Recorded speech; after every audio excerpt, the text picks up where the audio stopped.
ഓണൈനെ കൊണ്ട് തന്നെ സദ്യക്ക് ഇലട്ടിക്ക വിചാരിച്ചങ്ങൾ നിങ്ങൾക്ക് തെറ്റി. ഇത് നമ്മുടെ പൊതിച്ചോർ 2.0 ആണ്. അപ്പൊ നമ്മുടെ പൊതിച്ചോർ 2.0 എല്ലാവർക്കും സ്വാഗതം. അപ്പൊ അങ്ങനെ പറയാനുള്ള കാരണം എന്താ വെച്ചാൽ ഇന്ന് കുറച്ച് അധികം ഗസ്റ്റ് നമുക്കുണ്ട്. ഈ സൈഡിഷും കറിയൊക്കെ കാണുമ്പോൾ നിങ്ങൾ എവിടെ വിചാരിക്കുന്നില്ല. ഇപ്പൊ വരുന്ന വഴി മനസ്സിലായില്ലേ, നമുക്കൊരു 5-8 വീട് ഉണ്ടായതുകൊണ്ട് തന്നെ എല്ലാ വീട്ടിൽ നിന്നും നമ്മൾ അവിടെ എന്തൊക്കെ ഉണ്ടാക്കിക്കണോ അതൊക്കെ വാങ്ങിച്ചിട്ട് പോകുന്നുണ്ടായിരുന്നു. എന്നിട്ട് അതെല്ലാം കൂടി ഒന്നാക്കിങ്ങാണ്ട് ഒരു വായന്റെലിൽ പൊതിയണം. ലാസ്റ്റ് ഒരാളും കൂടി കൂടിയതുകൊണ്ട് നമ്മൾ വായന്റെല വാട്ടാൻ നിന്നുണ്ടായില്ല. അതാണ് ഇപ്പൊ അങ്ങനെ മടക്കാൻ കുറച്ച് ബുദ്ധിമുട്ട്. അവനാണ് കഴിക്കേണ്ട അരിമ അവനാണ് പേര് എഴുതിയിട്ടുണ്ടാവും പറഞ്ഞ മാതിരി പൊതി മാറാതിരിക്കാൻ വേണ്ടി നിങ്ങൾ പേര് എഴുതുന്നുണ്ട്. കാരണം ഇനി ആർക്ക് കൺഫ്യൂഷൻ വരണ്ട. ഇന്നത്തെ പൊതിച്ചോറ് നമ്മൾ ചെമ്പട്ടിയിലാണ് കേട്ടോ. അത് സംഭവം കുറെ ഉണ്ടായതുകൊണ്ട് നമുക്ക് എല്ലാവർക്കും എത്തിക്കാനും വേണ്ടിയിട്ട് നമ്മൾ ചെമ്പട്ടിയിലാണ് കൊണ്ടുവരുന്നത്.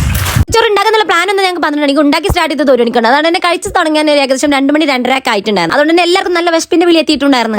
ഞങ്ങൾ പൊതിച്ചോറ് തിന്നാൻ പോവുകയാണ്. ആകെ 1/2 ഇഞ്ചിന്റെ കുഴലാണ് ഈ ദഹനത്തിന്റെ പണികൾക്കെല്ലാമായിട്ട് ഉള്ളിൽ വെച്ച് തന്നിട്ടുള്ളത്.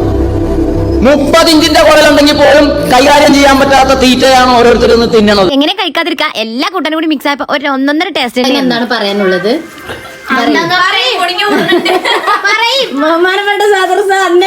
മുറിഞ്ഞു കൂടുന്നുണ്ട്. ആ മുരിങ്ങന്റെ കോലൊക്കെ ഇപ്പൊ ചങ്കപ്പെടും. ആഹാരം കഴിക്കാൻ നിർബന്ധിച്ചപ്പോ എങ്കിൽ ആയിക്കോട്ടെ എന്ന് പറഞ്ഞത്.